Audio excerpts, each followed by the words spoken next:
Hello, everybody. Welcome back to episode 118 of the Podcana podcast. This week, we're going to be taking a look at 10 of the best decks to be playing within the Fabled metagame. I compiled a total of 10 deck lists across many of the tournaments that took place this last weekend, and we're also going to have 2 bonus Infinity decks to show off as well.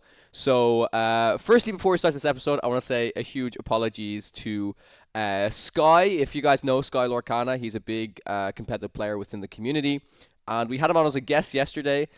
We had some amazing discussions, and unfortunately, the footage is good, but there was no audio, which, yeah, these things happen, unfortunately, but yeah, luckily Sky was very understanding, but we're going to have him on next week. I think Sky's a fantastic player. Moyen, I know you've talked to him a lot as well in like preparation for different events. You spent a lot of time with him in Seattle. So, yeah, again, apologies to Sky, but we'll be looking forward to having him back next week. So, Moyen, I'll pass it over to you. I know you're going to say, like, what we'll talk about is probably going to echo a lot of what Sky said yesterday, right? Yeah, because we've already had this discussion yesterday. Yesterday, it would have been like a 2-hour episode. Don't know how long it will be today. Now that we talk about it again, just knowing, like, I just want everyone to know some of the things we'll say are probably inspired by the discussion that we already had with Sky. Very much respect them as a player, and they were one of the great minds, or basically the great mind that inspired me to really test Chica more before Seattle, which I still think was like best deck of set 5. And well, I also got, I think, 3rd seed in Swiss, but then just threw my top card match, and I think that could have been a great one. Yeah. If I Sorry, I don't mean to laugh. I was just laughing because yesterday Sky is like, yeah, no, Moyen made sure to come over to me and tell me all about that game. Yeah. Yeah, no, well, I don't know. It was like making fun of me always bringing that up. But I think it's important to acknowledge when it was your own shortcoming. Mm-hmm. But yeah, so again, apologies to Sky. But I'm sure we'll have great discussions about these deck lists from all of those amazing tournaments that were held last week. 100%, yeah. Before we jump straight into the deck list, Moyen, I know you wanted to speak about something for the viewers to check out, right? Right. So this week I had so much fun, and I admit it took me far more time than I would like to admit. But I stumbled upon this like Lorcana Puzzle in a Discord, and this was done by Dr. Giselier. Shout out to them. I think they did a great job, because it's not. I don't even think it's that easy to come up with. Like, it's very difficult. Very interesting puzzle in Lorcana, because like there's a lot of depth in like making the best place, but I think for like making a puzzle, it's so tricky because there's a solution which like really changes how you think about the game and leads you to find it a little bit easier. But I think they did a great job. I think we'll edit it in. I'll put it either on the screen. I'll put it in the Discord. If you guys want to check it out, like, feel free to pause the video or definitely join the Discord server as well. But yeah, shout out to him. And just to clarify, so people are wondering, as we first said to Sky, it's not a Lorcana puzzle like the product that just released. It is like a Lorcana like board state puzzle, if that makes sense. So you have to try and figure out how to stop your opponent winning the game, correct? Yeah, that's exactly it. And I'm looking forward to see if the viewers can find one or even both of these solutions. Awesome. Sounds good. All right, let's go on over to the deck lists. So take a look at our first deck list. This is, of course, from Sky himself. He's called this deck Truby Tuesdays. He finished in the top 8 at the Inc. Open, which was a 10K this past weekend. I had the pleasure of casting this alongside Kim, Baker, JDZ, Culler, and Garrick. Shout out to the team Inc. for inviting us over to this event. It was a fantastic tournament, and it was just an honor to be able to meet a lot of the NA community, to cast alongside some of these amazing American casters, which was fun because I don't know the next time I'll be able to do that unless there's like a Worlds thing, basically, right? It's like, how often do these two kind of continents of casters cross over? But yeah, jumping into the deck list, Sky brought this Amber Steel deck to the top 8. He was telling us yesterday he did expect a lot of Blurple, a Blurple heavy meta, and And yeah, I think he had some really great insight regarding this deck list. So some of the main things you'll notice that are maybe quite different to some of the other Amber Steel aggro decks that you've seen is the Troubadour kind of being one of the main pieces here. There's also a Be Our Guest, and then we had a lot of discussions surrounding the Pete yesterday as well. So would you mind starting us off, Moyen, about the Troubadour a little bit? And I can jump in a little bit later as well. Yeah, of course. Yeah, so the Troubadour itself, it's kind of this type of card where I wasn't including it in Amber list at first, but as soon as I saw it, I quickly came around to it. Before even testing, I was like, this just totally makes sense. This just belongs in the deck. And it enables you to get that strength song earlier, which just like lets you quest out with your one drop a little bit quicker. So you can go like one drop, Troubadour, and then maybe play like Lady plus a 2-drop, already saying strength. It's as a 1/3 resist, it's pretty well statted. And the 3 drops that this deck does usually play on 3, Lady and specifically Tiana. They quest for 2. Mm-hmm. So it doesn't just like let you sing the strength a turn earlier, but also because the Troubadour can sing strength, your 3-drop doesn't have to sing strength, which enables your 3-drop to be able to quest. So the Troubadour singing it is kind of enabling you a 2-quester. So for a turn, it acts as if it was a 2-quester. So I think that's a great addition to the deck. I think in general, Amber Steel, it kind of made sense that Amber Steel had a little bit of a resurgence because the meta before this weekend had been quite dominated by Amethyst Steel, but also specifically Blurple. And if it was only those 2 decks existing, Blurple would just rise in popularity, and Amber Steel is kind of what's stopping that from happening. As soon as there is more Blurple, Amber Steel can kind of capitalize on that. For sure, yeah. And I think Sky made a great point, and exactly kind of the line that you described there of kind of 1-drop into Troubadour, into specifically like Lady plus a 2-drop, because I've even just been, again, thinking about that play line in my head while you've been speaking as well, and like on the play and on the draw, that seems like it can be pretty good. So say, for example, if you're on the draw against Blurple and they're doing their ramp into their 4-drop, which usually Genie is probably one of the best 4-drops that they can go into, even if you're on the draw, once you go for your Lady and your 2-drop and you already have your 1-drop and your Troubadour set up, you can sing strength to take out the Genie. And then, like you mentioned, Moyen, if you're on the play, you can basically do the same thing, except you can kind of guarantee the extra quest, right? Yeah. With the Tiana. Kind of funny thing. It's like, no matter if you're playing against Amethyst Steel or a Sapphire Amethyst, if you're on the draw, on this like Lady play a 2-drop sing strength turn, they could have a Genie and play with 4 willpower. It's just like Steel would have the 3/4 3-drop on that turn, whereas Blurple would already that's have very true. Yeah. So for both of those matchups, it's pretty good. Yeah, would be great to disable their singer. Yep, 100%.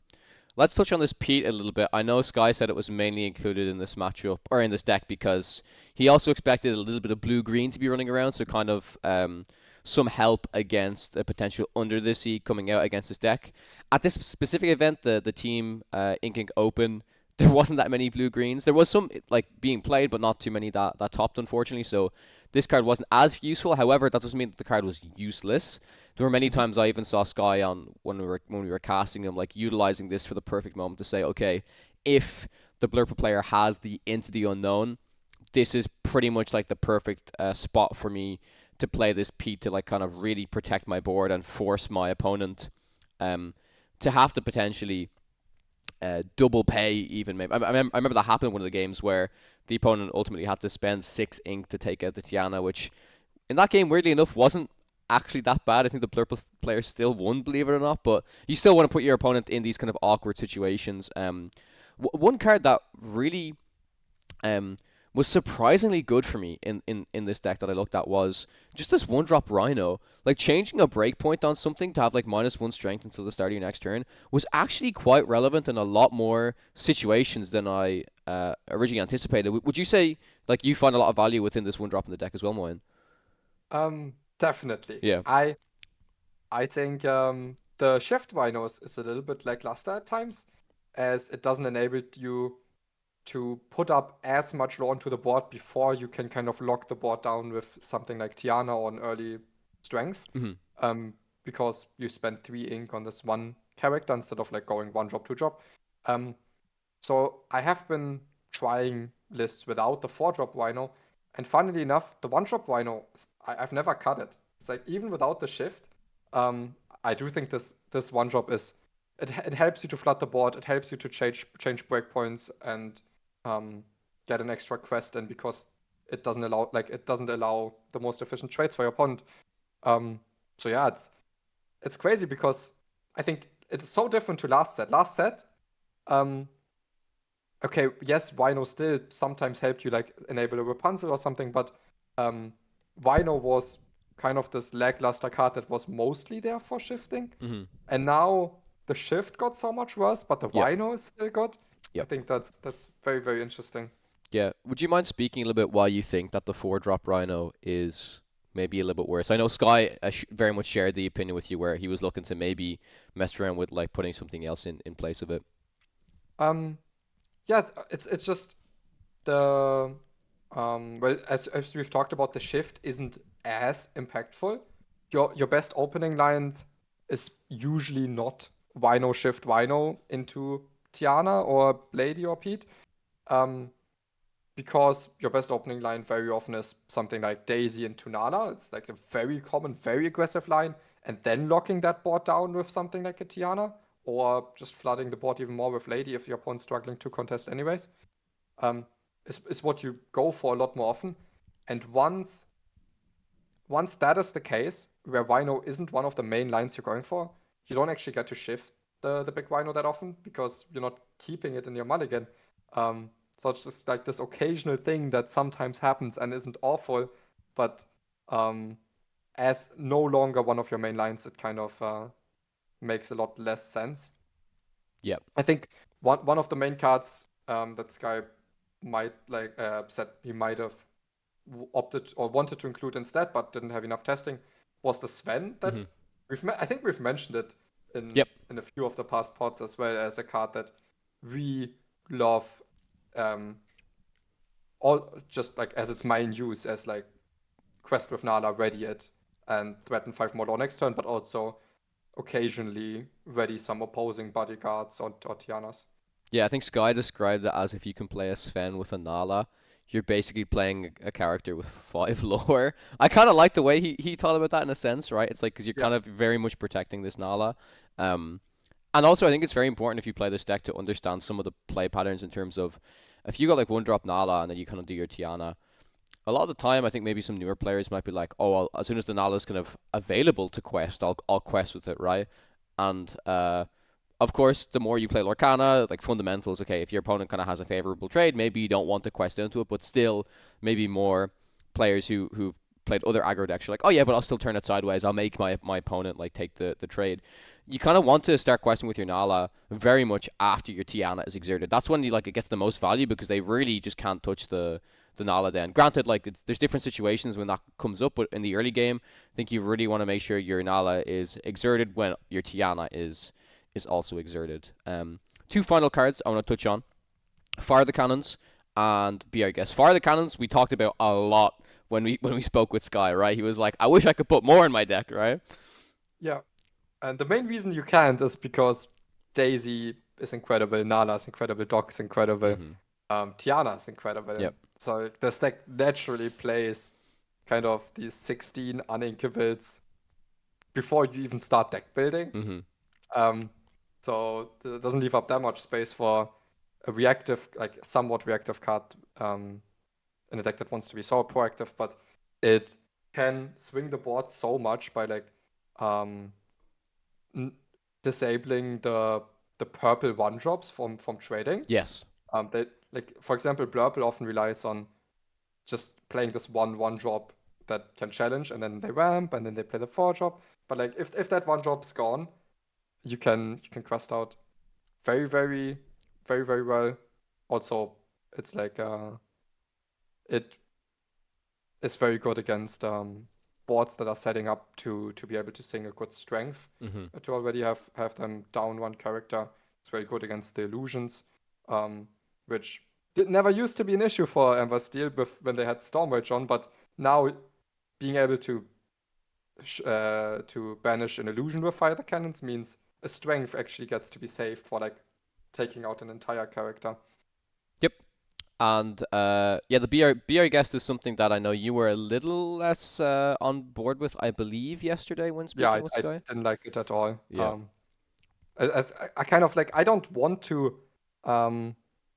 sing with my characters unless it's super impactful.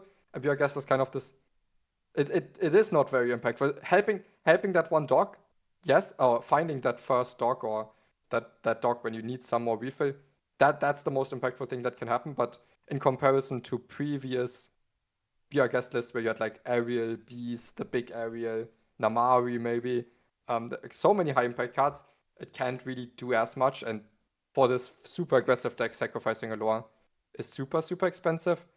I think Sky had mentioned the Louis as like one of the reasons, as if they like Louis your cards into being reckless as like an extra card outside of strength that can help you not have to take that trade. I think that reason's valid, but Louis is kind of out of the matter already. I think it's like Louis is no longer a card you have to think about playing, like building your deck around beating it. Sure. Yeah, I mean personally, I can definitely see the idea of it, and in a lot of the games I watched this past weekend, Scott was talking to us yesterday as well, in like the game where he lost in the top 8, just a couple more good draws. I mean, this just happens in card games though, right? I think he went like one drop, and then Pete off the top. So sometimes BR guess might help you find like that little thing that you need. So I can kind of understand the reasoning as to why it might be in there, but I think Sky also, like I said, he was very open to saying like, yeah, he still wants to try a lot of different things, and I think he specifically said that the BR guest was very much a flex slot as well. Yeah. So let's look at some of the other Amber Steel lists that performed very well over the weekend. Yes, and it's Kurt's list.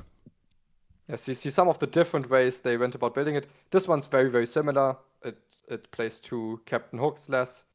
It plays Lawrence's instead of the Pete. Yep.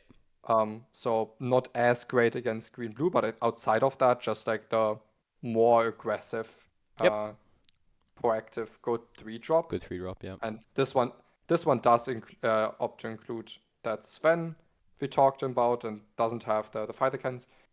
It also has like these 2 extra songs, but it's choosing to run the When Will My Life Begin, which can at times let one of your big questers quest again. I've kind of sometimes have a hard time getting around to liking this card when like John Silver does it on a body. Yeah, I was about to say, yeah. But it does draw you a card, it doesn't cost you any ink, and maybe lets you like develop an even wider board. Sure. Yep. No, overall I really like this build. Like I said, it has the Svens in there. I think Sven can be super useful. You spoke about the very interesting tech that helps out in the mirrors, where there is an option to be able to ready your opponent's Tiana, which is just good information to have if it ever comes up in like a kind of niche situation. But yeah, shout out to Kurt. I actually hung out with Kurt a lot on the Monday before I traveled back, and Kurt's a super chill guy. Also, I believe Sky mentioned he's officially joined Team Maelstrom as well, as did Sky. Team Maelstrom as well, I met a lot of their team. Super, super chill guys. They seem to really know what they're doing, really, really good at deck building, lots of collaboration between them. So looking forward to just seeing them acquire more really good players. So sounds good. Also, fun fact, I believe they're also sponsored by Heavy Play, so we have we have something in common. The next deck list to take a look at is from David. They were actually the winner of the Ink Open, the main event. And this one, yeah, we had a lot to say about this yesterday. There's a lot of different things going on in this. It's kind of a very much princess-themed Amber Steel aggro deck with the Aurora package in there. Also has like Rapunzel's Tower, has this 4-cost Snow White. But I think the most interesting thing in this particular deck list that we mentioned is the idea of these, including these 2-cost bodyguards. Would you say that's one of the more interesting things in the deck, Moyen? Yeah, there's a lot of interesting things, but Yeah. the 8 bodyguards definitely one of them. Um, Definitely enabling your Aurora maybe to stick around a little bit longer, get multiple effects of those. Maybe protecting your Bolt, which comes in Exerted, Mm-hmm. to actually get like the Quest for 4 off. This is a wild build, but to me it's kind of like there surely is some things in this that work pretty well that are Mm-hmm. worth testing out, Mm-hmm. and then maybe some other things that aren't as great. Mm-hmm. Um, I think the main thing that I'm still a little bit skeptical of is the Snow White, but um, once you play the Aurora, you kind of want to have some extra princesses in there that can profit off the effect. Yep. The I Won't Give In also has like huge ceiling Mm-hmm. if it can get you that dog, or sometimes I guess just a good Maybe an quester. Anala back or something. Yeah. But yeah, the main problem we saw in wanting to get that dog back is how often the dog is ignored once it hits the board as Yeah. this one free quest for one. Yep. Uh, but Yep. yeah, this is very, very cool Amber Steel list. Mm-hmm. For sure. Taking a look at our next deck list, this is Blurple deck by Doug Rice. Again, I didn't dive too much into a lot of different Blurple decks this week because it very much dominated the previous week, and I just wanted to pick a very good, solid deck list for Blurple. So a couple of things worth mentioning here is, again, something we've discussed a lot about is the 4-drops. How important are the 4-drops? Also something I can't remember if I've asked you or not, but maybe I have. What is just the kind of overall best 4-drop to be playing after ramping? And obviously it depends on like what matchup you're against and stuff like that. For the most Yeah. part, I keep coming back towards Genie just because it replaces itself. It's just super, super, super solid for the most part. Elephant in maybe some particular matchups, but yeah, I'd love to hear your thoughts on that specifically, and then also the idea of the Scrooge McDuck versus no Scrooge McDuck, because that's a card that I feel like in certain matchups can be very, very beneficial with that 5/5 stat line. Yeah, like most of the time, Genie is the one that Yep. you're looking for. Mhm. Especially on the play where instead of having to react to your opposing board, you can often just be the one pressuring yourself. That's where Genie shines and the card draw is at its best. But there's situations and matchups for all of these 4-drops, except maybe Dumbo. Dumbo is never really the The 4-drop that you 4 you want want on to the be board. playing. Yeah, yeah. It's kind of the 4-drop you want, like once you've won the board on like turn 8 maybe. Or if you've won the board earlier, sometimes it's good earlier, but then you're in a pretty good spot anyways. Okay. I guess Thiago on 4 is also not really what I'm looking for. Unless maybe I really like inclined to take a risk because I feel like I'm in a very bad spot. Could be maybe because I'm in the mirror and I'm on the draw, and if I play this Genie, my opponent could like run their Elsa and their Genie Yeah. into me, or like have a Puzzle on the board with the Elsa, and I'm like, okay, maybe I do have to take the risk here and hope they don't have something like Hypnotic Strength. That's also where the Scrooge is honestly at its best. So like on the draw in the mirror, it's like the best body that doesn't play right into the Elsa that is their main on the play line. Scrooge can also be pretty good at having a resilient body that's good at challenging against Amber Steel, because Iago isn't really as resilient. Elephant you don't always get to do because maybe they sang strength or played fighter cannons on your 1-drop. But if you do get the elephant off, against Amber Steel, sometimes it still doesn't do that much because it doesn't challenge for enough. But against Amethyst Steel, it like often completely freezes your board if you can play a turn 3 elephant. Yep. 1-drops in this deck is something we we spoke about quite a bit, and it was very interesting. The difference between Royal Guard and Rafiki. Royal Guard, of course, has a lot more, a lot higher ceiling, especially if you run your favorite second star to the right, Moyen. The idea of being able to swing in for 7 into something is pretty good. But I, go ahead. You're good. I heard everyone came up to you on the weekend and told you, "Oh, thank you, Moyen. I love second star." Sure. Yeah, maybe it was quite the opposite, saying, "Why am I running all of these second stars?" I mean, we saw a lot of games on stream where Blurple players lost because this card bricked them pretty hard. Granted, I don't know how many copies they were running, but most of the time when they got bricked, it was two of them, right? Mhm. Two second stars that were bricking them. But like there was one particular player where it was really unfortunate.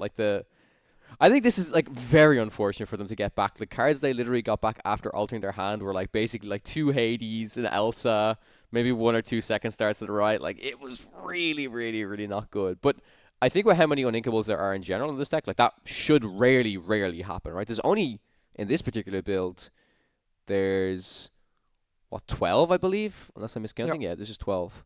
So. yeah, and I think like the Elsas, you don't necessarily have to play. So it could go even lower, but I think Scrooge is a really, really good card. So like, I think you'll be around this number generally. I think the first, second star is like great. The second one is definitely much worse than the first one to Mhm. be included in your deck. But I think still, I've been really liking playing two second star. It definitely changes how you play the deck and makes you the much more controlling player, and you have to like play for getting that first second star off um, as much as possible as well. Mm. Yeah. So the Royal Guard versus Rafiki. What are your thoughts? Volgard was Rafiki. I love Volgard because I love second star. Mhm. Um, and at times it's like absolutely amazing. And this deck also has some extra synergy with the Finders Keepers, but there's like there is definitely that part in me that's worried that I just like Royal Guard and seconds. Like, I mean, I think second star is also really good, but I think even with second star, there's an argument to be made that Rafiki could be just as good, if not better, just because it has some better breakpoints with like being able to challenge for 3 um, against something like a Nala early game. Um, I guess one of the upsides for Royal Guard is if your opponent opens Basil, Mhm. you can quest with the Royal Guard because Basil is like the best one drop Yeah. in the mirror. And if they were to trade 1 for 1, that's great. Mhm. But you usually just get to quest a few times because they're just happy to keep their Basil. Yep. Also, like it's something small, but the fact that the Royal Guard just has one strength is actually quite impactful because if you ever wanted to quest your Royal Guard and then they use like I don't know a Captain Hook or something to take it out, then your Tipo could swing back into the hook. So like small things like this is also potentially relevant. But yes, if a deck like this is running the Finders Keepers as well, it makes running Royal Guard a little bit better.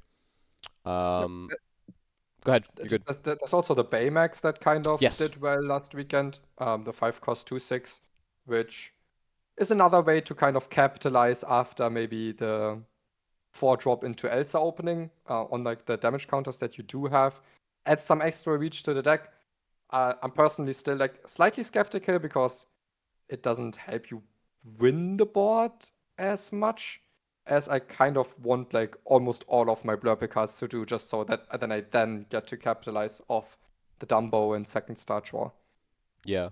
I think Sky spoke a lot about the Baymax and his opinion on it, where he was actually a fan of the card, I believe.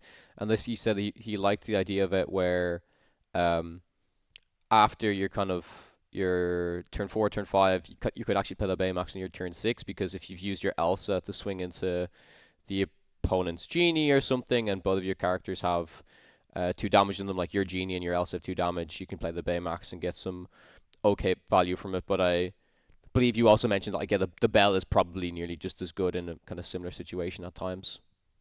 I mean, yeah, the main thing is also just well, like Baymax was pretty awful last set. I mean, I saw some play in Kiwi Birds, but Hmm. that deck was also awful and played awful cards. But um, this set, I think Baymax has at least some potential because healing damage or removing damage counters suddenly makes your character so much more resilient because most things that can remove your characters are based on how much damage you need to put on Hmm. them to remove them. It's no longer like this, just like Sisu, B prep stuff. I mean, yes, there's Into the Unknown, there's Hades, but a lot of stuff like Strength, Fire the Cannon, Spell, just challenging into things.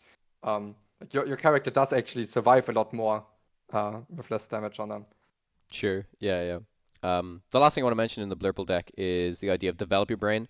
I saw a lot of people playing Develop Your Brain this past weekend at the Ink Inc event, and I was honestly quite a fan. I really like the idea of just playing it after you've played Sail, or if you really, really want to, you can play it to like guarantee that you find your ramp if for some reason you potentially miss your ramp. But yeah, playing that Sail, or sorry, playing that Develop after the Sail also, something that you mentioned to me just also helps you maybe guarantee that you find the correct 4-drop that you want for the certain situation, which I think is also quite relevant. So it's a card that I would like to see in more Blurple lists in general. I'm kind of a fan of it. Maybe it's a little bit tricky to fit in, but I think there's enough cards and flex slots that you could definitely play it. But I'd love to hear your thoughts on that card versus Vision, because I've seen a few people play Vision within Blurple, but I feel like it's a lot trickier to find the correct opportunity to play Vision. Whereas there's a lot more opportunities where you can just kind of pay one to play a Develop. Yeah, that's definitely true. As soon as you spend two ink on the Vision, like a lot of the cards that you'd like to find, you no longer have the ink to play them. Specifically because the stacks always had very good 4 and 5 drops, but not like outside of that was floating some inks here and there. So like, for example, on 6 ink, if you don't specifically have this TikTok, you'd happily play a Develop and find the Bell or Elsa that you need. Yep. As soon as you play the Vision, a 4-drop is all that you can find. I don't think Vision is bad by any means, but it's a very different card. Develop is like this card that slightly improves some of your turns, and it's very easy to fit in turn 1 and 2 and 2, like on the 1 ink turn or the Sail turn, if you find the Sail. And then also on some of the later turns, it can still help you find like a reasonable play. Or it doesn't even have to be that, right? Let's say you have 5 ink. You don't have to use it to find the 4-drop. Maybe you have a good 4-drop, but you go like 4-drop Develop and find like a good play for the next turn. Yep. I think that's very reasonable. Vision is much, much better late game where you just need to find that one Hades and you win the game. Or that second star to the right. Yeah, right? If you have a board set up that could sing second star, Vision can be amazing because it has that upside of finding you that second star. That being said, I think in general, I'm probably inclined to like I want to prefer Develop over Vision. But when I say that, I don't mean play 4 Develop, don't play Vision. But it's like in most of my builds, I'd probably include more Develops than I would be including Vision. Yep. I think that makes sense. The next list we're going to take a look at is a red-purple deck. So this is Ruby Amethyst. This finished in the top 16 at the Ink Inc. Main event and has a lot of cool things that are going on in this deck. You've got the Lumiere, which we've seen in some previous Ruby Amethyst decks. You've got the Mother Gothel, Prince John. You've got this Mulan shift line, which I think is the one thing that also really helps out. Of course, you've got a lot of evasive characters anyways, but the Mulan shift is also can be pretty good against a pretty wide board at times, and then a little bit more top end with the 7-cost Hades. Everybody's got a weakness because you've got a lot of these characters that have a lot of damage on them. Naturally, like the Mulan or the Prince John, but yeah, I wanted to highlight this deck list because this player was on table 1 for a little bit at the main event, and it was just honestly kind of impressive to see a Ruby Amethyst deck hold its ground against the rest of the meta. So I don't know if this deck is exactly there yet, but I think there are a lot of great ideas in here for the deck. So again, I would love to hear your thoughts because I know you were tinkering around with some Ruby Amethyst decks over the past 2 weeks or so. Yeah, and this is not the version that I've kind of been experimenting with, right? This is much more about also having your own stuff be damaged. Yep. So I can't talk about it too much, but what I do really, really like about the way this is built is that it's kind of already tacking against its own inherent disadvantage or weakness. I think the biggest weakness that is I think this deck has some super powerful cards like the Shift Mulan can swing entire board states. The Half Shark's very, very difficult to exert into. If your opponent exerts, you get to challenge and use the Mother Gothel effect. But what if your opponent doesn't exert? That's kind of a big weakness of the deck, and I think they managed to find a lot of answers for what do I do if that happens with the Elsa Snow Queen and the Lose the Way in this. So I think the deck seems very well, like it seems built in a way where they understand what like the weakness of the deck could be and immediately built around that. Yeah, I think it's quite a unique build, and I kind of like it honestly. I'd like to test it a little bit maybe myself, but I think it has a lot of really great pieces that work quite well together. And has some cool three drops, like because that's one thing we mentioned, that the three drops were kind of tricky to fit in previous builds that we had. But for this specific build, like you said, the Elsa works well for exerting, the Mother Gothel and the Prince John. Like Prince John's just like a solid card. But I like that there's like that bit of action recursion with the lose the way as well, so you guarantee you can exert some stuff a little bit more consistently. I'm actually a big fan of everybody's got a weakness. If there's a right moment to play it, I think that can be a pretty good card. So yeah, congrats to Alex for performing so well with the deck, and looking forward to potentially see some future iterations in the coming weeks. Next deck list is a Sapphire Steel, Blue Steel. So you and Sky were very excited to see Chicha in this list, because obviously that's a card that you spoke about with Sky a lot in the previous metas, specifically around specifically around the Seattle event, right? I think it was the one where you're very high in the Chicha. That's the main one. Yeah. But no, this build is pretty cool and has a lot of different things that you can do, a lot of different play patterns. One of the coolest ones is you can play one drop and then you can play Chicha. You can use your Pleakley to ink your one drop, and that means you double inked to trigger your Chicha, and then that means the next turn you could potentially play Donald, which means you've double inked again, and you can trigger Chicha. So you've got like a pretty cool ramp opener, which is nice. You also have the alternative Jasmine shift line, which is pretty cool. And lots of cool things in here with the Bagheera. Bagheera is quite interesting. Obviously the Scar for that kind of card draw, an additional card draw engine maybe on top of the Jasmine. But yeah, curious to hear your thoughts. There is one card in this deck that I'm maybe surprised it's not in there. I know it's a bit tricky. Is the Pluto? I tend to see Pluto a lot in these kind of blue steel, Jasmine decks, because the Pluto can actually help protect that Jasmine in a certain situation. But it's tricky when you're trying to line up your ramp and Chichas in a very different way, right? I also mentioned there's no sail in this deck, so yeah, would love to hear your thoughts. Yeah, no, that this build is quite interesting. It's a little bit well, being linear is not the issue. It's a little bit inconsistent for its linearity. Linearity. For how linear it is. Yeah.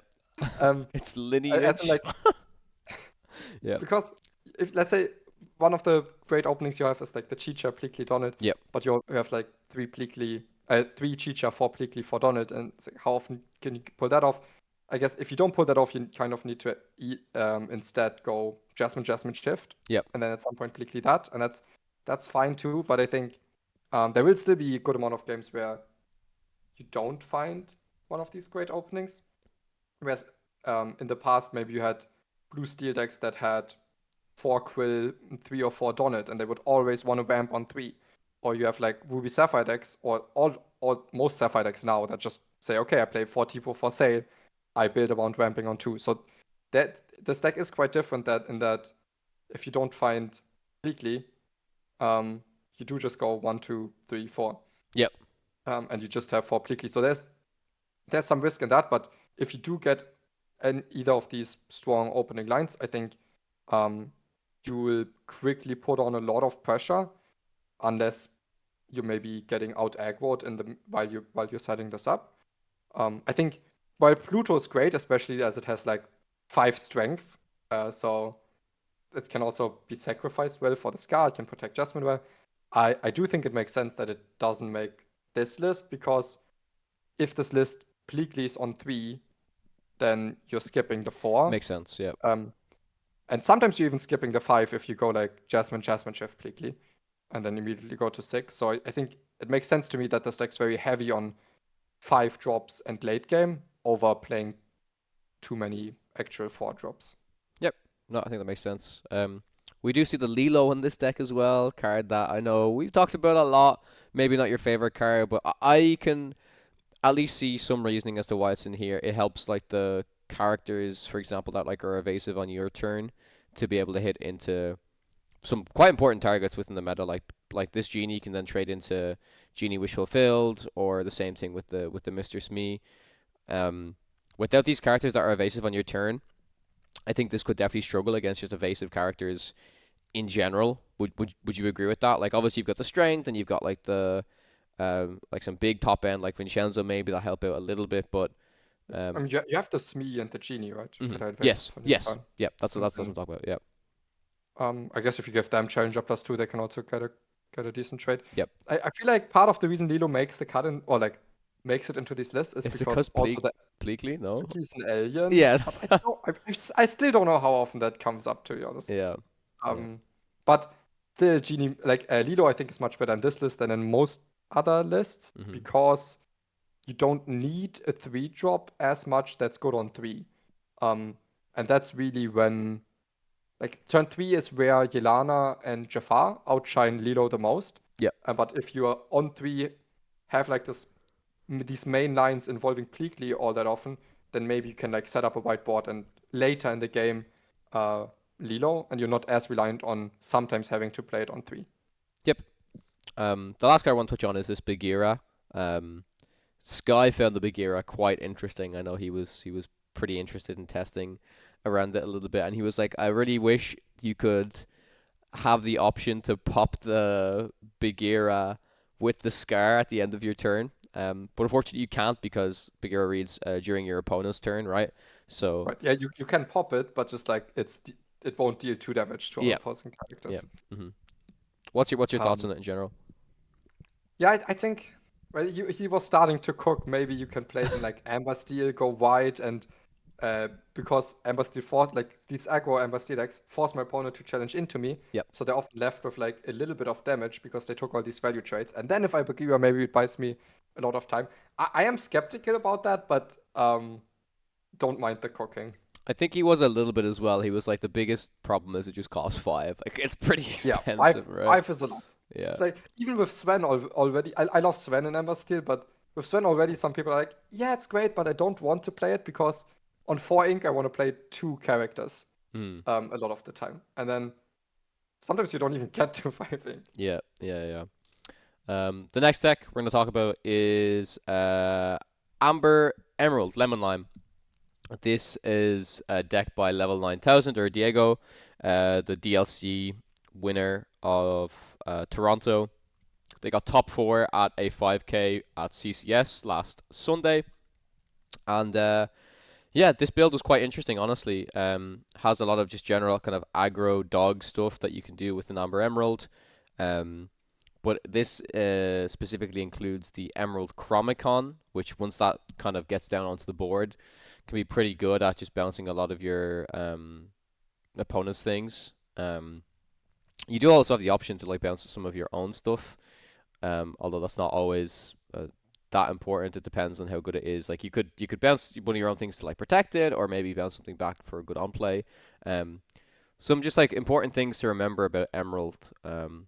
Is Emerald still has access to Ursula, which is actually quite relevant and helps you very much against if there are potentially a lot of blue-green decks within the meta, and blue-green would be something that could counter this pretty hard. If they do something like an Under the Sea, can potentially wipe your entire board.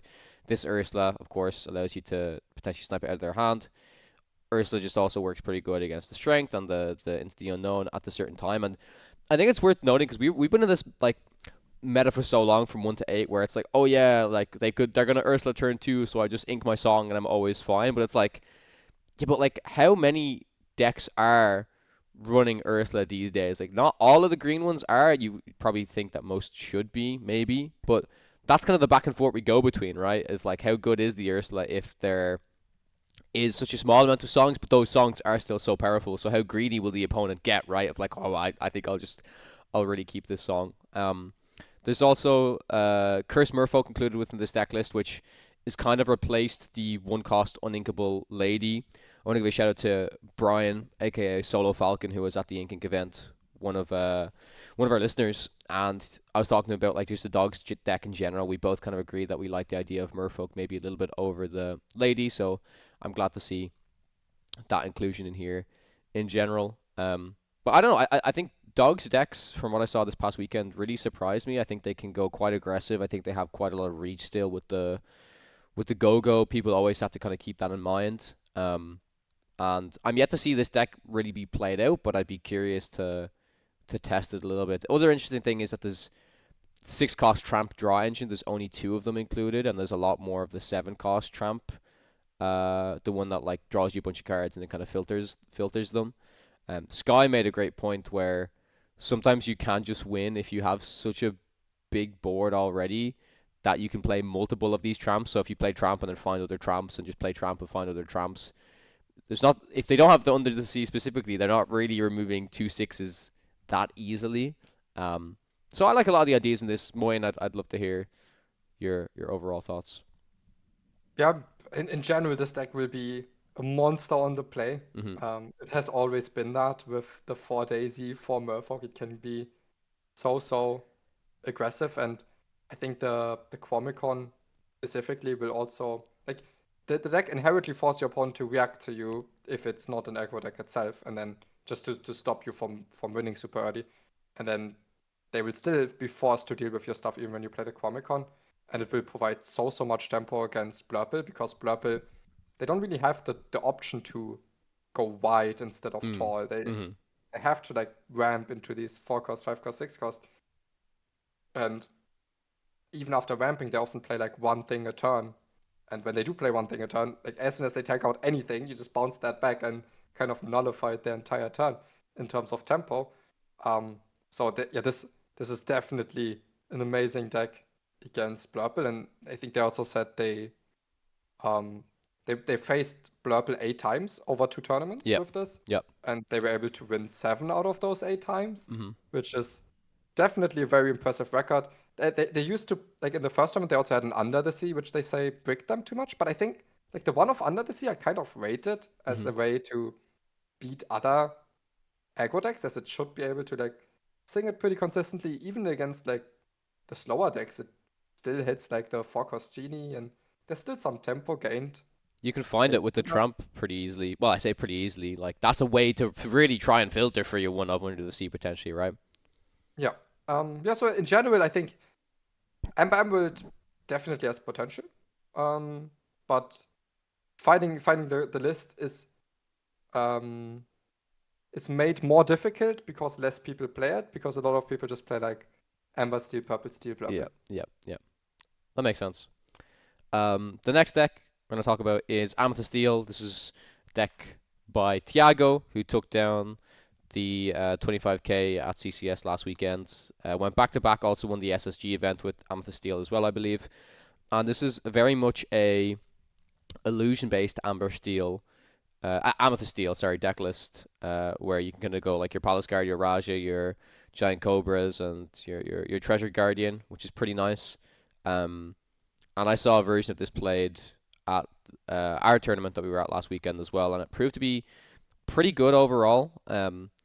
It does still have enough evasive stuff that it should be able to challenge into or it should be able to deal with the Blurple decks pretty easily as well, but sometimes that can be a little bit tricky as well. But in my opinion, it's just cool that this early there's already kind of like these 2 pretty good versions of Amethyst Steel, right? Kind of ones that are a little bit more illusions based, and the ones that maybe play more of like the 3-cost Genie that has evasive on your turn and stuff like that. So curious to get your overall thoughts on the illusion package. As far as I understand, you like it quite a bit, right? Yeah, I do think since testing illusions a few weeks ago, it's just like more powerful than the non-illusion list. The Treasure Guardian is so consistent, and when this deck has access to like 4 Dumbo, 4 Genie, 4 Treasure Guardian, 4 Dog, it's really difficult to make it one out of stuff, and they just consistently put up these 2 questers that also replace themselves. I do think this deck's amazing. I like this is the second win for Thiago already. Yep. And I do like this list more than their last one. I do think we talked about it yesterday. It's missing some cards that could maybe improve the Amber Steel matchup a little bit, like the 2-cost Skateboard Mim. Yep. Or maybe some more 3 drops that can help you change breakpoints on the challenges. But I like the split on like 3 Palace Guard, 4 Raja, 4 Cobra, as the illusions for this. I like a lot of what this deck's doing, and I only I was today years old when I realized that I've already tested with Thiago. Really? Yeah, they had messaged me like half a year ago when they were like pretty new to the game. They were like, yeah, so if you ever want someone to test with, I'd be there. I'm currently rank 1 and rank 2 on the site we don't talk about. Mm-hmm. And I was like, Wait, rank okay. 1 and rank 2? You had two I was accounts? like, yeah, I'm rank 1 and I have another account that's rank 2. Okay. That sounds impressive. Yeah. I took him up on that offer like I think a week later and tested like some of the LCCC matches. Yeah. And yeah, was great testing with him, and he seemed to be very quick thinking. And I probably should have taken him up on that offer a little bit more. It seems like he's doing quite well for himself. Yeah, I saw like a tweet from Bivens, and he said like, well, obviously Thiago going back is great. He's also joined like the SSG roster now for like pro players for Lorcana. So yeah, he's seems to be pretty good. I find that so funny. I also have a similar experience of that where you're like, oh, this was this guy, and you're like, oh yeah, I have interacted with this person already, right? It's kind of funny. And the other thing, it's not just, well, I wasn't in close contact with him back in the day, but I was familiar with the name from Hearthstone, and there's like a few rank 1 legend tweets for like 2018, 2017. So crazy. Yeah, Hearthstone players, great minds. Yep. Yeah, overall, really love the deck list. I'm sure this deck list has been shown off everywhere at this stage as well because it's won like the biggest event this past weekend. So let's see if Thiago can do the triple. Maybe he's going to the Denver CCQ. If Thiago pulls out the win, that would be kind of crazy. That would be kind of crazy, right? So that would be a good storyline. We'll see. The next deck list is green-blue. This one's by Jeremy, and Zan was also on a very, very similar build of this deck. Might have been the same, I think. I believe it was the same, yes. And yeah, speaking about green-blue in general, like I mentioned, not many topped the Ink event that I was at, but a few of them did quite well at the CCS. And from what I'd seen on Twitter a lot last week was people were really talking about this 4-cost Donald, and they were kind of like, oh, we found the answer for blue-green. This card really helps the deck so much. So I'd love to hear your thoughts specifically on why the Donald fits into this deck so well. And I also know from speaking to you that while this deck does something which is trying to sing Under the Sea pretty early, it's maybe not your preferred way to play it, but that's still interesting to me that there are still a lot of different versions of green blue that you can build. And I think green blue is while it's a very powerful deck, first of all, it's an extremely difficult deck to build, and then through building it in a certain way, you also have to pilot it in a very specific way. So would just love to hear your take on it, starting with the Donald, if that's okay. Yeah. Donald is also the main reason why I went back to testing it, and it's the deck I've played the most past week. As that's like the deck was kind of struggling for 4-drops to ramp into outside of the Scrooge, and even the Scrooge, while it's very good, it was never like helped you that much and get to like the other part of what your deck wants to do, which is like win the board, get to sing Under the Sea, keep bouncing the hand while having Clarabelle. It didn't draw any cards or anything, but like, it's still very good. So this Donald, the main thing that it enabled for me is like it made the deck more consistent, because when the deck goes off, it can do wonders, but sometimes you don't get to that Clarabelle, or you don't get to that first board clear. And before the Donald was included in the deck, the heads, I was not convinced about the heads held high Under the Sea combo. And I think the Donald is kind of what provides you enough not card advantage, provides you enough cards, because it also provides your opponents those cards, to enable this combo to be a consistent way to swing a board in a way where it can easily win you the game. The deck kind of just like, it makes a white board, makes a wider board, and if you can't interact with their non-exerted characters, and you just keep making your own board, at some point they sing heads held high Under the Sea, and you can never recover the board from that because they still have this super wide board. But yeah, this specific version, as you mentioned, I think the main thing that they tried to build this for is to sing Under the Sea early. So they have 4 Baymax that can shift on 4 and sing Under the Sea together with the Tipo, and 2 Basil that can shift on 4 with 4 of the 1-drop Basil. So to me, it seems like this deck that let's say you say, okay, the Blurple did so well. Blurple's good against Amethyst Steel. People will play less Amethyst Steel. They'll play more Amber Steel trying to beat the Blurple. I will just go one level further. I will just try to beat those upcoming Amber Steel players. And that seems to be what it's built for me.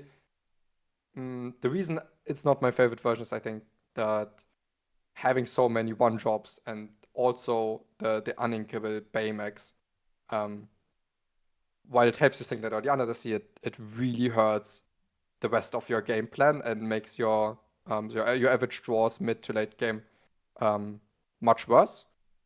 And well, when I've been trying the deck, I think it's a lot about how do I build it in a way where I can have a decent game even when I don't get to shift my Clarabelle early. So I think there's 2 ways you can build it for that.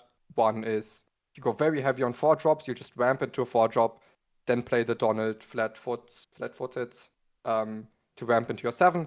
So you don't necessarily need to play 6-drops, so that if you don't get to shift with your Clarabelle early, you go ramp on 2, 4-drop Donald, 7-drop.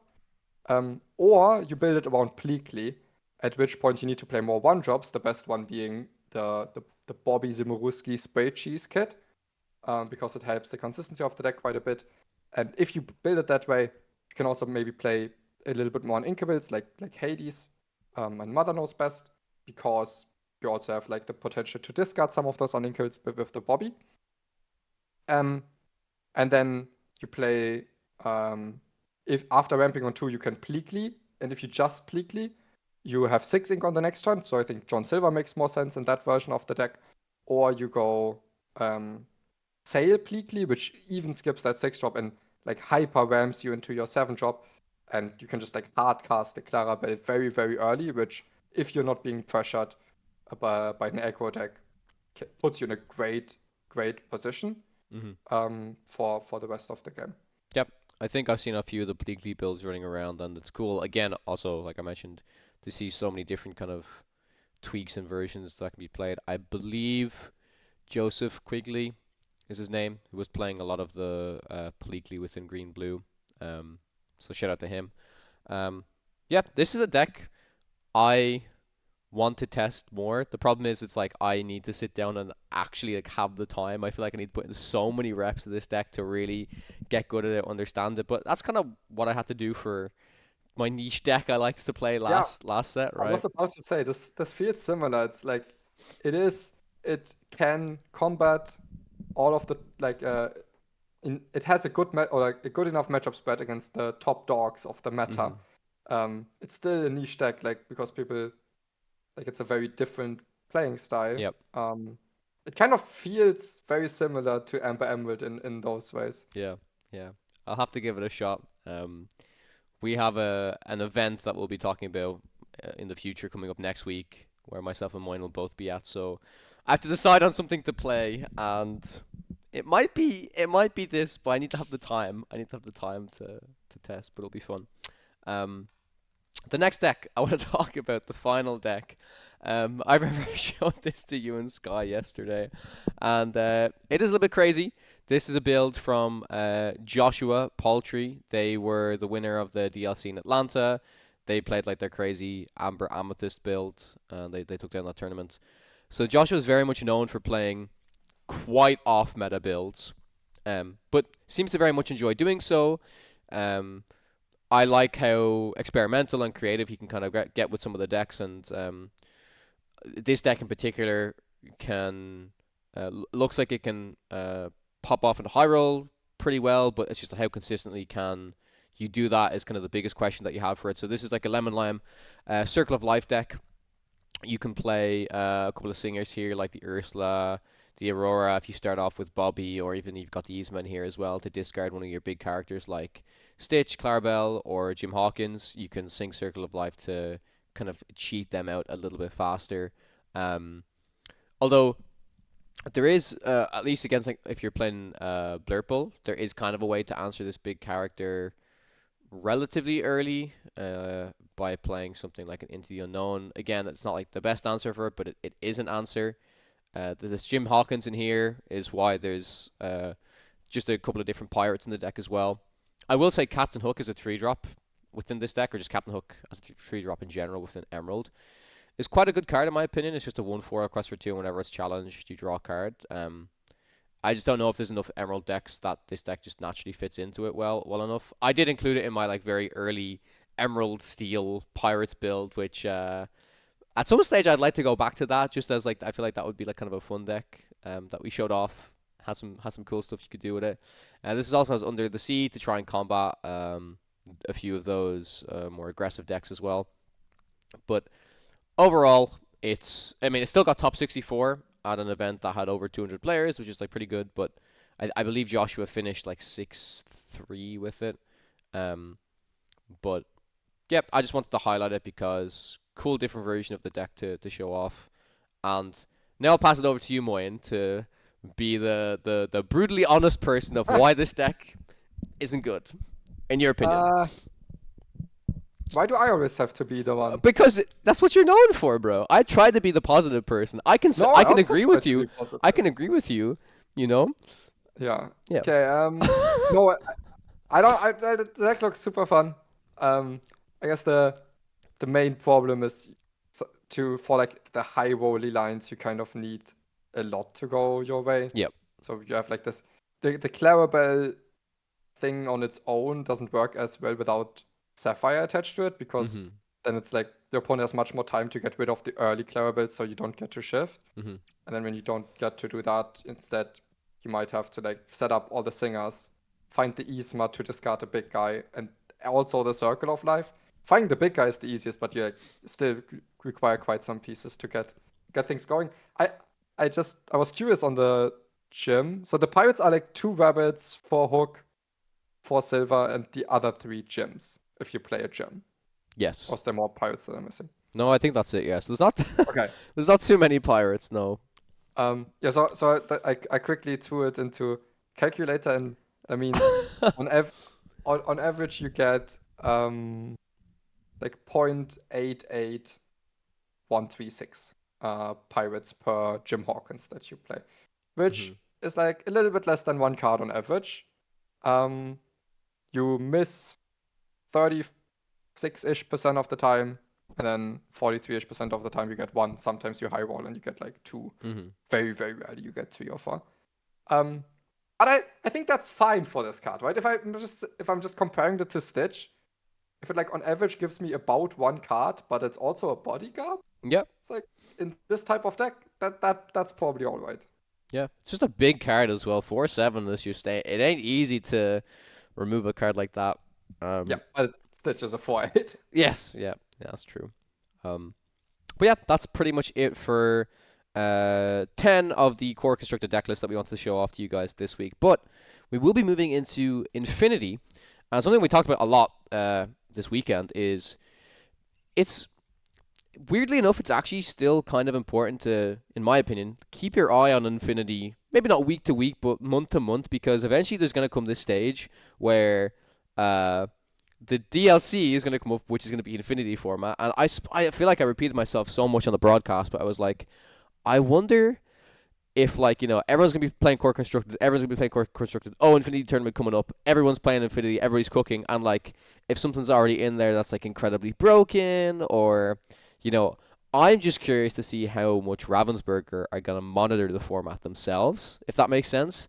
Because it's very difficult to monitor when the entire player base doesn't play it as much until the tournament. Until like a month before the tournament, and then it's like, oh, emergency bans or something. So like, I don't know how that's going to feel exactly, but I'm still curious to see how much of an eye they're going to keep on it. But taking a look at a winning Infinity deck list, we have Chicha Blue Steel by Luke Goodwin, a.k.a. by Sky as well, because Sky pretty much, I believe, worked closely with Luke, or Sky said this is pretty much his build that he passed over to Luke. And Sky said that this was very, very close to his kind of final build when Blue Steel was at its peak back in set 7. I know one of the biggest things you were asking him is like, what's some of the biggest changes that have been made, or what are some of the key things to know about the Infinity format now compared to when Blue Steel was just so good in that previous meta, right? And the biggest one is that Amber Steel is quite prevalent. It's a really, really good aggro deck at the moment. But yeah. Yeah, the main thing they mentioned was like Amber Steel was already one of the trickier matchups, by tricky that means it was a close matchup and everything else was pretty good matchup. Yeah. But now Amber Steel got the Lady, which adds that little bit of extra aggression that maybe pushes them a little bit over the edge. Mm-hmm. Yep. So your overall thoughts on this deck, Moyen, I'd love to hear. Correct me if I'm wrong. Did you say you weren't a fan of this list? Yeah, it's this bad, but it's okay. Yeah, you missed it, guys. He made Sky cry live on the podcast. Yeah. No, I didn't. Yeah.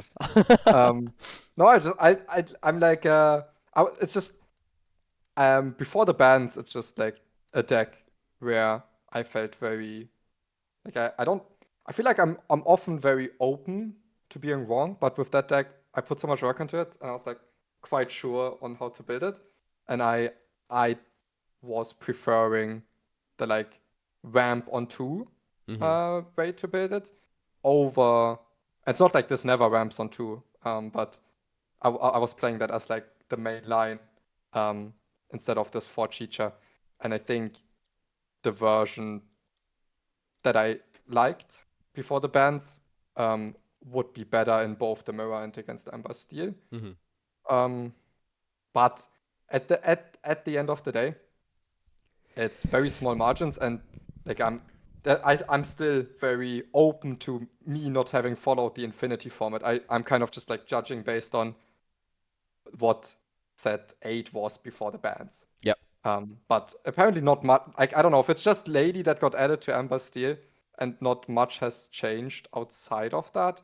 I mean, there's Aurora as well, which means that Aerial and stuff kind of comes down a little bit. Like there's a few different things. So there was some like Aerial, like Aurora into turn to Aerial, like some Steel song as well. Yep. And not just Amber Steel aggro. Combos with the Queen as well, because Aurora also discounts Queens. So the 2-drop Queen shift line was kind of back, or the 5-cost shift Queen with the shift line was back. But also for the red blue item list, there was like the Alice included, where you remember when we evaluated new cards, we were like, oh, if Popsicle was to be reprinted, Alice would be good. And yeah, that was Alice in the list, really? Yeah, it was 2 Alice played in the red blue items that got second place. Really, I was watching that game and I didn't even maybe it wasn't played. Yeah. Kind of crazy. Yeah, well, keep an eye on Infinity, like I said, guys, because before you know it, the Infinity DLC will be upon us. But yes, there will be, I think, like at least 3 more sets by then. I reckon set 12 will just be out and then Infinity format will start. So exciting though. I think it will be cool to maybe change up the format a little bit. I still don't know how I feel about like people qualifying in an Infinity event compared to people qualifying in a core constructed that leads to the same tournament. But I think I can handle it, basically. You know, like it's still cool. To me, that's not an issue whatsoever. To me, more so, like I'm the only thing I'm worried about if like there's an Infinity tournament and then there isn't enough of constructed tournaments around that, and because of that, maybe a set loses some of its relevancy. That's something. That's a good point. Yeah. But I think in general, I don't really mind too much which format people qualify in, because I feel like as long as the format is like skill testing, I guess, all of the people that qualify, whether it would be Infinity or constructed, they would. Like, I want them to be good at Lorcana, understand fundamentals, be able to adapt well, play under pressure, and like I want deserving qualificants. But I'm like, why wouldn't they be deserving because of a different format? Yeah, would it only like I mean would it bother you if like in Infinity format, let's say for example, there was literally like an S tier deck, no deck can beat it, everyone just abuses this deck and then get qualifications, or you're still also like, oh yeah, that's just the format? Oh, that would just be the format, because well, if that's the case, then everyone plays it, and maybe the skill. I mean, I don't know. If like, I guess the worst thing would be it's a format where one deck is clearly the best, nothing beats it, and the mirror is not skill rewarding. Then you could kind of feel like you're coin flipping your way to the qualification. Sure. That wouldn't feel great. But I think for most formats, I would feel completely fine. Sure. The final deck I wanted to show off is by Alex. I believe their online name is Illumineer Fortune.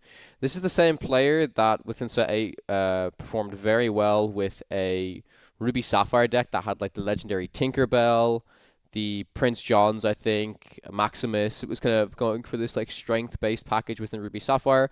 So very creative deck builder, likes building outside the box.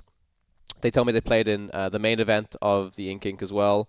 Unfortunately, they didn't do too well, but they ended up getting top 4 in the Infinity format, and they played against Luke's Blue Steel in the semifinals, and it was really close in the end. It was surprisingly close.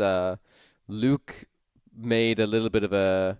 I mean, I say it was a misplay. He wasn't punished, but he gave Alex an out by not banishing one of his popsicles to heal his Hiram, where if a Go-Go was top decked and a certain card quested previously, Alex could have actually won the game. So also just shows you like all of these little tiny decisions are incredibly important. But this deck was just fun to see in action. A little bit crazy, a little bit wacky. Just in time deck. I haven't seen just in time since I played that card in set 2. I remember I used to play that card with like an Amber Amethyst where I would like cheat out a Maximus Bodyguard, or even I used to play just in time into... Do you remember Eudora Moyen? The 5 cost 1/9 that quested for 2. I used to do that, man. This deck really surprised me. Like I didn't see it in action, which is probably the reason. You should check the VOD. It was quite enjoyable to watch, honestly. Yeah. Yeah, and I totally believe you. It's just like looking at it, I kind of don't see how it compares to the power level of Sapphire Steel in Infinity. But there are some crazy lines he told me about when they went like Daisy forced their opponent to challenge soon by when questing on turn 2. Turn 2 play like 2 Nalas. 2 Nalas, yeah.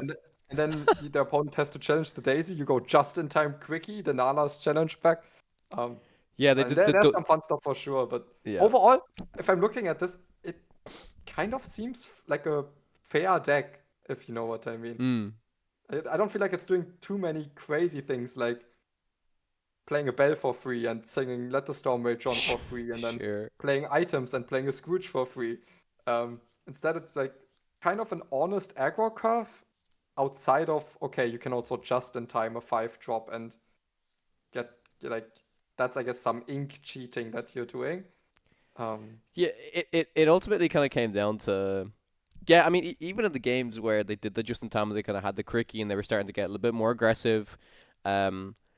It's like top deck a Zeus or something to take out the character was just such a swing. Like a couple of these cards, right? Like although I will say the Goofy alone, the Goofy performed pretty well. Goofy always quests. Yeah, Sapphire Steel cannot stop that thing from questing. So but that was the funniest thing, because I think unfortunately that was the card that Alex also made a misplay with. That in the end, instead of questing with it to try and play for the Go-Go out, they used it to like They buffed it with a Tramp, I think, and then used it to challenge into a 6-cost Tamatoa, because they explained to me that they thought that by doing so, it would prevent Luke from winning that turn. Maybe that was the case, but or something. he had some dimes and stuff. I honestly don't know how the math worked out, but I think ultimately the game went another turn in the end. So maybe he could have quested instead and played the out. But yeah, no, it was a cool deck, and for me, there's another deck I want to mention in Infinity that it looked like it was performing quite well, but maybe it just didn't have its day. It was basically just like a solid Emerald Steel list, but it was just playing Max Goof. So the 3-cost Max Goof, that when you play it, you pay 1 and you get a song back. So that's kind of like your 4-drop after, I don't know, maybe you sing like a Strength or something with an Ursula. There's like a lot of different things you could do, but that Max Goof for the song recursion in that deck seemed pretty good, and you can use your muses to bounce your max back to get it, like to keep looping your songs. Like, I don't know, that sounds like a little bit of me, to be honest. So yeah, I might be picking that up in the end. Well, that's it for this week. It's always weird when myself and Moyen are basically talking about a lot of stuff we already talked about because we had to re-record this episode. But, this type of stuff happens sometimes. Looking forward to having Sky back on next week's episode of the podcast. Best of luck to him in Denver. And best of luck to all of you guys who will be attending the Denver CCQ as well. If I heard about it a little bit sooner, this is like my one free weekend I have. I was genuinely debating coming over for it, but after doing one weekend of travel to America, as much fun as I had, it is exhausting to travel back and forth. Like, I keep, like, the jet lag really kicked me hard when I came back. So, but either way, I'm still looking forward to Milwaukee. And Moyen, let's just talk a little bit before we go off about some of the upcoming events that people can find us at over the next few weeks. What's on the schedule? Right, in 2 weeks. 2 weeks, yeah, yes. In 2 weeks, I'll visit Queen in Dublin a little bit, but then we'll go over to the CCQ in Cardiff. Yep. That should be great fun, and that's just 1 week before the DLC in Bologna, which Kawa will unfortunately no longer be playing. Unfortunately. So, well, I'll have to hold it down for us then. Yeah, hold it down for Podcana. I'll cast you in the final, man. Yeah, it'll be your time, man. You gotta get your golden Mickey this time, right? Yeah. I'd still really like to have one. Yep. So, yeah, and yeah, those are the few tournaments. I think there's still a lot to be explored within the new meta. Of course, the top 3 decks are starting to get more and more refined, but I think there's still a lot of space to explore outside of those decks. It's just it's easy to get discouraged because a lot of things won't be good enough. But I think there's still some things to be left to be found that will be good enough. For sure. I've seen a lot of people on Twitter and just on social media still somehow dooming and glooming about this meta. And personally, I've really been enjoying it. Like, I don't know how you feel, Moyen, but this meta to me feels as similar to kind of a set 1, set 2 meta was, but just with way more tools. So kind of like a boosted set 1, set 2 meta where sure there's a lot less interactability, and you could argue there is actually still a lot of interactability. But the deck building decisions are so important within this meta, in my opinion. I feel like every card you include, it really matters. I mean, that's always been the case, but very much so in this meta, in my opinion. So I've genuinely been enjoying it. Unfortunately, I haven't been playing as much. I have been doing a lot more casting, but casting is also extremely insightful. You see a lot of lines, you learn from a lot of players. So I'm looking forward to continue to do that. But as I mentioned, we'll be playing an event next week. I'll do my best at that. I'll get some more hands-on games, and yeah, that's pretty much it. So if you guys enjoyed this week's episode of the podcast, then the one thing you can do is leave us a review over on Apple Podcasts, Spotify, your local podcast platform. There's a video version available over on youtube.com/AppleCanaPodcast. Hit the subscribe while you're there. Twitters are @Moyen_HS and @Kawatech_CG. Thank you guys so much for watching. We'll catch you guys in the next one.